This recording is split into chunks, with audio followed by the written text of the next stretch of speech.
Hello बच्चों, स्वागत है आपका फिर से मेरे चैनल में। हम लोग एसिड्स, बेसिस एंड सॉल्ट्स के बारे में पढ़ रहे थे। पार्ट 1 में हमने एसिड्स और बेसिस के बारे में पढ़ा था। आज के वीडियो में हम पढ़ेंगे सॉल्ट्स और इंडिकेटर्स के बारे में। तो चलिए शुरू करते हैं आज का वीडियो।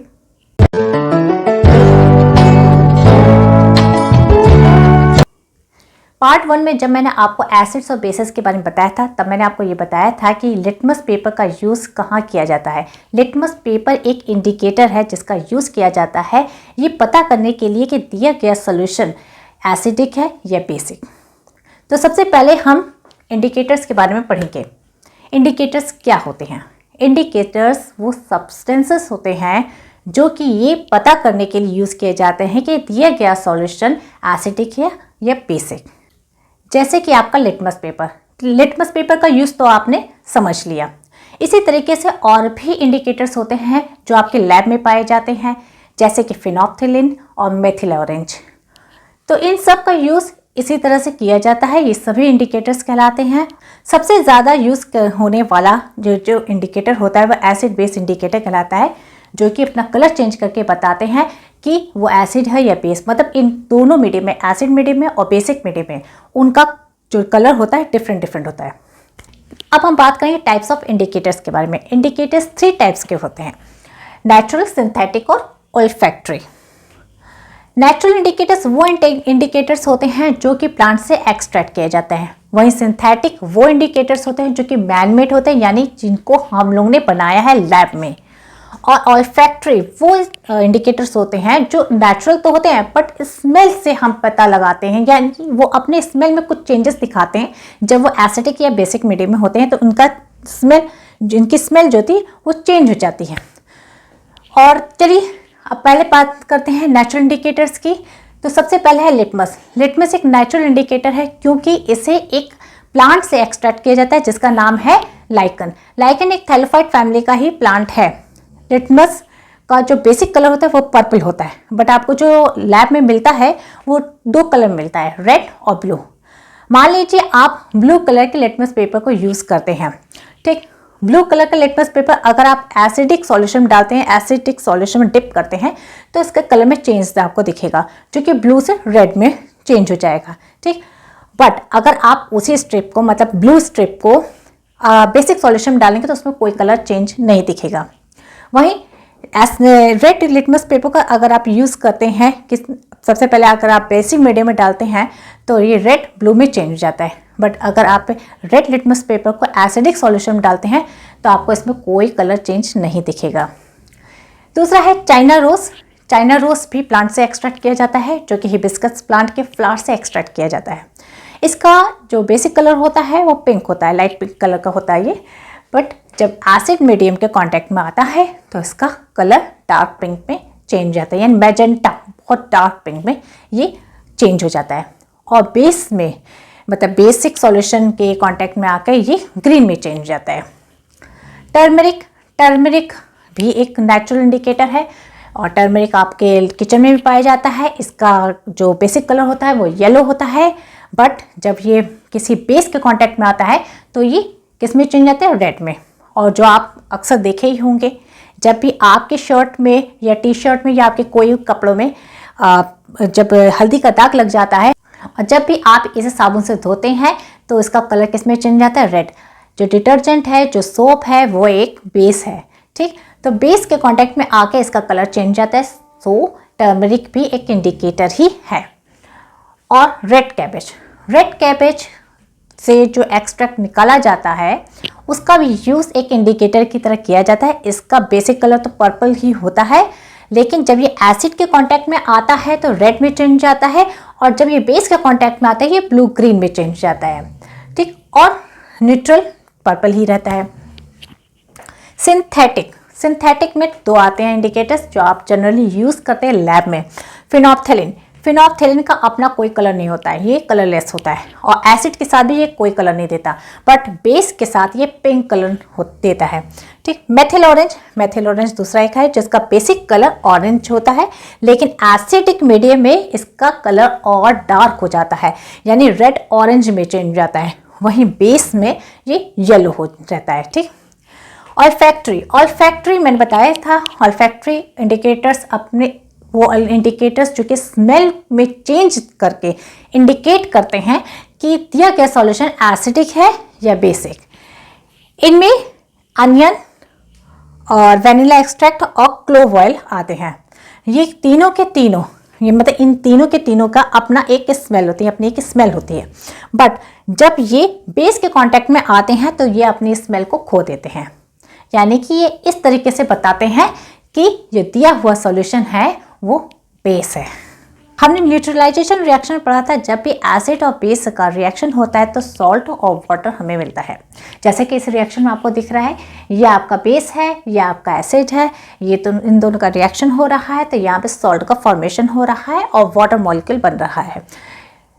तो इसी वजह से इस रिएक्शन को हम सॉल्ट फॉर्मेशन रिएक्शन भी कहते हैं। लेकिन बेसिकली इसमें होता कहाँ है, क्या है, ठीक है, HCl जो है, HCl आपका एसिड है तो ये आयनाइज होगा, आयनाइज होकर H+ आयंस देगा। और इसी तरह से NOH है, NOH आपका बेस है तो ये भी आयनाइज होगा और यहाँ पे हाइड्रोक्साइड आयंस देगा। तो यहाँ पे आयंस अपने अपने ये आयंस में टूट गए हैं, ठीक।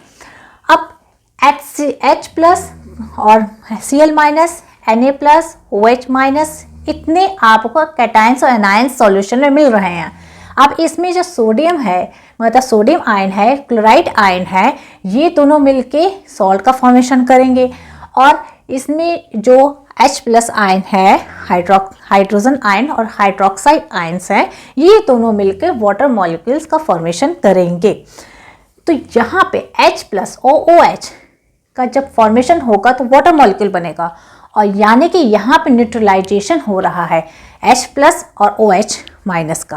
न्यूट्रलाइजेशन मतलब कोई भी सॉल्यूशन एसिडिक और बेस किस वजह से होता है, इसी वजह से ना कि उस सॉल्यूशन में कितना H+ आयंस मौजूद है या कितना हाइड्रोक्साइड आयंस मौजूद है। जब ये एक दूसरे को न्यूट्रलाइज कर देंगे तो यहाँ पे कोई भी मतलब ना हाइड्रोजन आयंस फ्री फॉर्म में मिलेंगे और ना ही आपको हाइड्रोक्साइड आयंस फ्री फॉर्म में मिलेंगे। तो इसलिए इसको न्यूट्रलाइजेशन कहेंगे, मतलब यहाँ पे जाके न्यूट्रलाइजेशन हो रहा है और यहाँ पे सॉल्ट फॉर्मेशन हो रहा है। यानी सोडियम आयन और क्लोराइड आयन आपस में मिलके क्या कर रहे हैं, सॉल्ट बना रहे हैं, ठीक। इस रिएक्शन में हाइड्रोजन और हाइड्रोक्साइड आयन आपस में मिलके वाटर मॉलिक्यूल बनाते हैं। वाटर मॉलिक्यूल एक लेस आयनाइज्ड मॉलिक्यूल है, जल्दी से आयनाइज्ड नहीं होता है, यानी कि काफ़ी स्टेबल होता है। और इस रिएक्शन में हीट भी जनरेट होती है, इसलिए इसे हम एक्सोथर्मिक कहते हैं। और इसकी जो हीट होती है उसका एक कांस्टेंट वैल्यू होती है जो कि होती है -13.7 किलो कैलोरी। ये तब आपको मिलती है इतनी हीट जब आप एक स्ट्रॉन्ग एसिड और एक स्ट्रॉन्ग बेस का रिएक्शन कराते हैं। बट अगर आपने एक स्ट्रॉन्ग एसिड और एक वीक बेस का रिएक्शन कराया तो क्या होगा, वो जो सॉल्यूशन होगा वो एसिडिक होगा और जो सॉल्ट होगा वो भी एसिडिक होगा। तो ऐसे में आपको इतनी हीट नहीं मिल सकेगी, यानी कि इस रिएक्शन में इससे कम ही हीट जनरेट हो गई। ये तभी हीट -13.7 किलो कैलोरी हीट तभी जनरेट होती है जब आपस में इक्वली स्ट्रॉन्ग क्या कहते हैं एसिड और बेस रिएक्ट करते हैं। जब आपने न्यूट्रलाइजेशन रिएक्शन को समझ लिया तो सॉल्ट कैसे बनता है ये समझाने की ज़रूरत नहीं है। सॉल्ट्स भी कई नाम से जाने जाते हैं, जैसे हाइड्रोक्लोरिक एसिड के जो सॉल्ट्स होते हैं वो क्लोराइड्स के नाम से जाने जाते हैं, सल्फ्यूरिक एसिड के जो सॉल्ट्स होते हैं वो सल्फेट्स के नाम से जाने जाते हैं। इसी तरह से नाइट्रिक एसिड के जो सॉल्ट्स होते हैं वो नाइट्रेट्स के नाम से जाने जाते हैं। कार्बोनिक एसिड के सॉल्ट्स कार्बोनेट्स और एसिटिक एसिड के जो सॉल्ट्स होते हैं वो एसिटेट्स के नाम से जाने जाते हैं। अब हम पढ़ेंगे सॉल्ट्स की प्रॉपर्टीज़ के बारे में। सॉल्ट जनरली सॉलिड स्टेट में पाए जाते हैं। इनका बॉइलिंग और मेल्टिंग पॉइंट हाई होता है। ये वाटर सॉल्युबल होते हैं, ये वाटर में आसानी से मिक्स हो जाते हैं और ये पूरी तरह से घुल जाते हैं। ये आयनिक कंपाउंड होते हैं क्योंकि ये आयन से बने होते हैं, जैसे आपका कॉमन सॉल्ट जिसका फॉर्मूला होता है NaCl, और ये कैटायन एनायंस से मिलके बने होते हैं। यहाँ पे Na+ कैटायन हुआ और Cl- आपका एनायन हो गया। और ये इलेक्ट्रिसिटी कंडक्ट भी कर सकते हैं, जैसे कि आपका एसिड और बेस, ठीक। अब बढ़ते हैं टाइप्स ऑफ सॉल्ट्स की तरफ। सबसे पहले हम जानें कि नॉर्मल सॉल्ट क्या होता है। नॉर्मल सॉल्ट जब इक्वली स्ट्रेंथ के एसिड और बेस का रिएक्शन एक दूसरे के साथ कराते हैं, उसके बाद जो सॉल्ट मिलता है उसे हम नॉर्मल सॉल्ट कहते हैं। ये न्यूट्रल सॉल्ट होता है, जैसे आपका सोडियम क्लोराइड।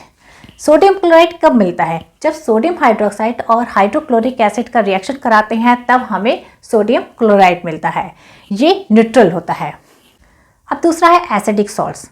जैसा कि आपको नाम से पता चल रहा है, वो सॉल्ट जो थोड़ा सा एसिडिक हो, ये तब हमें मिलता है जब एसिड का हाइड्रोजन पूरी तरह से रिप्लेस नहीं होता है। जैसे कि आपने नॉर्मल सॉल्ट में पढ़ा, उसके केस में आपने ये पढ़ा कि सोडियम हाइड्रोक्साइड और हाइड्रोक्लोरिक एसिड का जब रिएक्शन कराते हैं तो हाइड्रोक्लोरिक का जो हाइड्रोजन होता है वो पूरी तरह से रिप्लेस कर दिया जाता है सोडियम से, ठीक, सोडियम कैटायन से।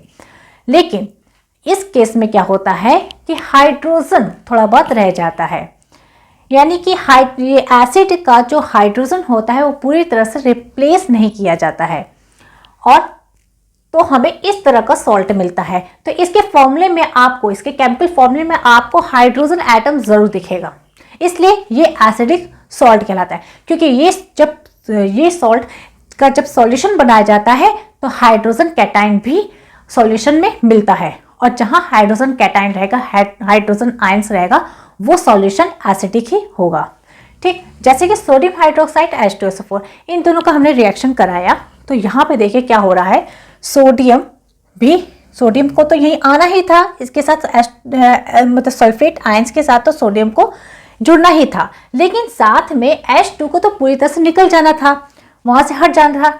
लेकिन यहाँ पे एक एटम रह जाता है और वाटर मॉलिक्यूल का फॉर्मेशन होता है, जैसे कि सॉल्ट फॉर्मेशन में होता है, ठीक। तो अब ये जो सॉल्ट है, अब इसका जब हम सॉल्यूशन तैयार करेंगे तो आपको सोडियम मतलब कैटायन और सल्फेट एनायंस, ये दोनों तो मिलेंगे, साथ में आपको एक और कैटायन मिलेगा, हाइड्रोजन कैटायन, और इसकी वजह से वो जो सॉल्यूशन होगा वो एसिडिक होगा, ठीक। अब दूसरा हम एग्जाम्पल ले लेते हैं, सोडियम हाइड्रोक्साइड और कार्बोनिक एसिड H2CO3। अब इसका रिएक्शन कराया गया तो यहाँ पे भी आपको देखने को मिल रहा है कि हाइड्रोजन पूरी तरह से रिप्लेस नहीं हो रहा है, हाइड्रोजन यहाँ पे रह जा रहा है, और साथ में वाटर मॉलिक्यूल तो बन ही रहा है। लेकिन अब हम फिर से इसका सॉल्यूशन जब बनाएंगे तो आप देखेंगे इसके सॉल्यूशन में कैटायंस एनायंस के साथ एक और कैटायन है जो कि हाइड्रोजन आयन है। तो हाइड्रोजन आयंस सॉल्यूशन होने की वजह से ये सॉल्यूशन एसिडिक हो जाता है। अब तीसरा नंबर है बेसिक सॉल्ट्स का, वो सॉल्ट्स जो कि बेसिक हो नेचर में। इनके केमिकल फॉर्मूले में आपको क्या देखने को मिलता है, OH ग्रुप यानी हाइड्रोक्साइड ग्रुप। अब चलिए देख लेते कैसे बनता है। जिंक हाइड्रोक्साइड आपका क्या है, बेस, और HCl क्या है, एसिड। दोनों का रिएक्शन कराया तो क्या मिल रहा है, ZnOHCl और वाटर, यानी कि ये सॉल्ट है और ये वाटर मॉलिक्यूल है। और होना क्या चाहिए था, जिंक क्लोराइड बनना चाहिए था, और जितना भी हाइड्रोक्साइड ग्रुप है वो हाइड्रोजन के साथ मिलके केवल वाटर मॉलिक्यूल को बनाना चाहिए था। अब जिंक, मान लो ये जो सॉल्ट है, अब इस सॉल्ट का सॉल्यूशन कैसा होगा, जब आप इसको वाटर में डिसॉल्व करेंगे तो सॉल्यूशन में जिंक कैटायन मिलेगा, और एनायंस 2 फॉर्म में मिलेंगे, एक होगा हाइड्रोक्साइड आयन और एक होगा क्लोराइड आयन। तो हाइड्रोक्साइड आयंस की वजह से वो सॉल्यूशन कैसा होगा, बेसिक। अब दूसरा एग्जांपल भी ले लेते हैं, FeOH3, और इसका रिएक्शन कराया है HCl से, तो हमें क्या मिल रहा है, ये सॉल्ट और वाटर मॉलिक्यूल। यहाँ पे वही हो रहा है, पूरा का पूरा हाइड्रोक्साइड ग्रुप रिप्लेस नहीं हो रहा है, जिस वजह से जब सॉल्यूशन हम तैयार करेंगे तो क्या मिलेगा, सॉल्यूशन में हाइड्रोक्साइड आयन मिलेगा, और हाइड्रोक्साइड आयन की वजह से ही सॉल्यूशन बेसिक होगा। डबल सॉल्ट्स, जैसे कि नाम से पता चल रहा है, एक से अधिक सॉल्ट्स। ये बनते कैसे हैं, 2 या 2 से अधिक नॉर्मल सॉल्ट्स को पहले एक रेशियो में मिक्स कर लिया जाता है, फिर उसका सॉल्यूशन तैयार किया जाता है, फिर कॉन्सेंट्रेट किया जाता है, फिर से कूल किया जाएगा, फिर इसके क्रिस्टल्स तैयार किए जाते हैं। डबल सॉल्ट्स के एग्जांपल्स हैं, यहाँ पे 2 एग्जांपल्स लिखे हैं, फेरस अमोनियम सल्फेट और पोटेशियम। इनका जो केमिकल फॉर्मूला है वो इतना लंबा होगा क्योंकि ये डबल सॉल्ट्स यानी कि 2 सॉल्ट से मिलके बना है। इसी तरह से पोटेशियम, जैसे यहाँ पे एक फेरस सल्फेट है और एक अमोनियम सल्फेट है। पोटेश एलम में K2SO4 पोटेशियम सल्फेट है और एल्युमिनियम सल्फेट है। अब मान लीजिए फेरस अमोनियम सल्फेट को हम सॉल्यूशन तैयार करते हैं वाटर में, तो क्या होता है, ये जब हम इसका सॉल्यूशन बनाते हैं तो आयरन, कई कैटायंस और कई एनायंस हमें मिलेंगे। जैसे कि यहाँ पे आयरन है, आयरन अपना कैटायन बनाएगा और अमोनियम कैटायन बनाएगा और यहाँ पे सल्फेट एनायंस। तो फॉर्मूले में सॉल्यूशन में आपको इतने कैटायंस मिलते हैं और इतने एनायंस मिलते हैं। और इसी तरह से पोटेश एलम का भी हम सॉल्यूशन बनाएंगे तो सब अपने अपने कैटायंस और एनायंस में टूट जाएंगे। कॉम्प्लेक्स सॉल्ट्स, ये कॉम्प्लेक्स सॉल्ट्स क्या होते हैं, इनके एग्जांपल्स हैं पोटेशियम फेरोसाइनेट और पोटेशियम फेरिसाइनेट। और इनका जो केमिकल फॉर्मूला है कुछ इस तरह की होता है। ये कॉम्प्लेक्स होते हैं, कहने का मतलब ये है ये दो या दो से अधिक नॉर्मल सॉल्ट्स या मॉलिक्यूल से मिलकर बने होते हैं।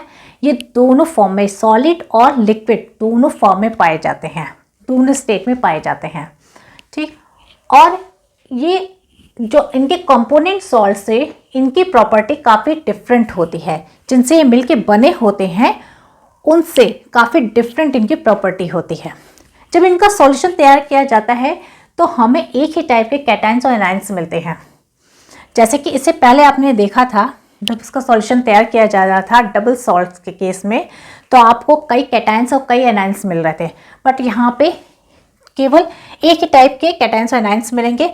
उनमें से कोई एक जो होगा वो कॉम्प्लेक्स आयन बनाएगा, या तो वो एनायन हो सकता है या तो वो कैटायन होगा, ठीक। तो ये कॉम्प्लेक्स आयन्स भी बनाते हैं जब भी सॉल्यूशन में होते हैं। मिक्स्ड सॉल्ट्स वो सॉल्ट्स होते हैं जिनमें एक से ज़्यादा कैटायंस और एनायंस होते हैं। जब भी इसका सॉल्यूशन बनाया जाता है तो ये सॉल्यूशन में एक से ज़्यादा कैटायंस और एनायंस देते हैं। यहाँ पे हाइड्रोजन और हाइड्रोक्साइड आयंस की बात नहीं हो रही है, इसे छोड़कर वो एक से ज़्यादा कैटायंस और एनायंस दे सकते हैं। इसके एग्जाम्पल्स हैं सोडियम पोटेशियम सल्फेट और ब्लीचिंग पाउडर। देखिए इनके केमिकल फॉर्मूले भी सामने सामने लिखे हुए हैं। जब इसका मान लीजिए पहला है सोडियम पोटेशियम सल्फेट का इसका सॉल्यूशन बनाया जा रहा है, तो ये वाटर में सोडियम आयन और पोटेशियम आयन दोनों दे रहे हैं और सल्फेट आयन भी दे रहे हैं। इसी तरह से ब्लीचिंग पाउडर जब इसका सॉल्यूशन बनाया जाता है तो सॉल्यूशन में कैल्शियम आयन तो है ही, साथ में और Cl- और Cl- दो एनायंस भी दे रहे हैं। तो इस तरह के सॉल्ट्स को हम मिक्स्ड सॉल्ट्स कहते हैं। देखिए बीच बीच में मैंने इस तरह के साइन का यूज़ किया है। इसका मतलब ये है कि वो रिएक्शन जो रिवर्सिबल हो, यानी वो रिएक्शन जो दोनों डायरेक्शन में हो सके। तो इसलिए जहाँ पे रिवर्सिबल रिएक्शन बताना होता है वहाँ पे हम एक एरो की तरफ नहीं, यानी डबल एरो यूज़ करते हैं और दोनों डायरेक्शन में इस तरह से बनाते हैं। तो हाइड्रोलिसिस रिएक्शन में जहाँ पे सॉल्ट का हाइड्रोलिसिस होता है या सॉल्ट डिसोसिएट होते हैं वाटर में, तो इस तरह के रिएक्शन के लिए हम इसी सिंबल का यूज़ करते हैं। अब हम जानेंगे पीएच वैल्यू के बारे में। ये पीएच होता क्या है? किसी भी सॉल्यूशन का पीएच हमें ये बताता है कि वो सॉल्यूशन कितना एसिडिक है और कितना बेसिक। पीएच का फुल फॉर्म होता है पोटेंशियल ऑफ हाइड्रोजन। ये सॉल्यूशन में मौजूद हाइड्रोजन आयंस के कॉन्सेंट्रेशन को मेजर करता है और हमें बताता है वो सॉल्यूशन कितना एसिडिक है या कितना बेसिक। पीएच स्केल होता है इसके लिए, जिसमें पीएच वैल्यू 0 से लेके 14 तक होती है। और किसी भी प्योर वाटर या डिस्टिल वाटर की जो पीएच होती है वो हमेशा 7 होती है। और किसी भी बेसिक सॉल्यूशन या बेस का पीएच हमेशा 7 से ऊपर होता है। और वहीं किसी भी एसिडिक सॉल्यूशन या एसिड का पीएच हमेशा 7 से नीचे होता है। तो इससे हमें ये पता चलता है कि सॉल्यूशन कितना एसिडिक है या कितना बेसिक। आप सभी को पता है कि हम ह्यूमन बींग्स के स्टमक में डाइल्यूट एसिड पाया जाता है जो कि डाइजेशन में हेल्प करता है, यानी कि यहाँ का मीडियम कैसा हुआ, एसिडिक। यहाँ की पीएच वैल्यू होती है 1.5 से लेकर 3.5, यानी कि यहाँ के जो पीएच वैल्यू है इसके बीच ही रहनी चाहिए।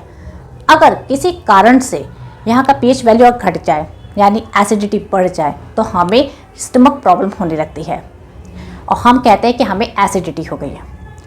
बट इस केस में क्या करना होता है, हमें एंटासिड लेना पड़ता है, एसिडिटी को शांत करने के लिए हम एंटासिड लेते हैं, जैसे कि मैग्नीशियम हाइड्रोक्साइड या बेकिंग सोडा। ह्यूमन बींग्स के साथ साथ प्लांट्स के ग्रोथ के लिए भी पीएच खास इंपॉर्टेंट होती है। जो सॉइल का पीएच है वो 5.5 से लेकर 6.5 के बीच में ही होना चाहिए और इस पीएच में प्लांट्स अच्छे से ग्रो करते हैं। अगर किसी वजह से हमारी बॉडी के अंदर कहीं कभी पीएच गड़बड़ाता है तो हमें कोई ना कोई प्रॉब्लम जरूर देता है, जैसे कि माउथ में कुछ बैक्टीरिया पाए जाते हैं जो कि शुगर को एसिड में चेंज कर देते हैं और यही एसिड हमारे टूथ डीके का कारण बनती है और टूथ कैविटी हो जाती है, जो कि चिल्ड्रन में आम होता जा रहा है। तो इसके लिए क्या करना चाहिए? हमें अपनी टीथ का ख्याल रखना चाहिए, प्रॉपर क्लीनिंग करनी चाहिए और एसिड को बनने से रोकना चाहिए। तो आज जाके हमारा acid, basis and salts chapter complete हो गया है। अगर पसंद आया तो लाइक ज़रूर कीजिएगा और चैनल को सब्सक्राइब भी कीजिएगा। और आपको एक चीज़ और बता देना चाहती हूँ, मेरे चैनल पे आपको स्टडी टिप्स भी मिलते हैं। अगर आप मेरे चैनल को सब्सक्राइब करते हैं तो आपको बीच बीच में स्टडी टिप्स भी मिलते रहेंगे। Thank you for watching.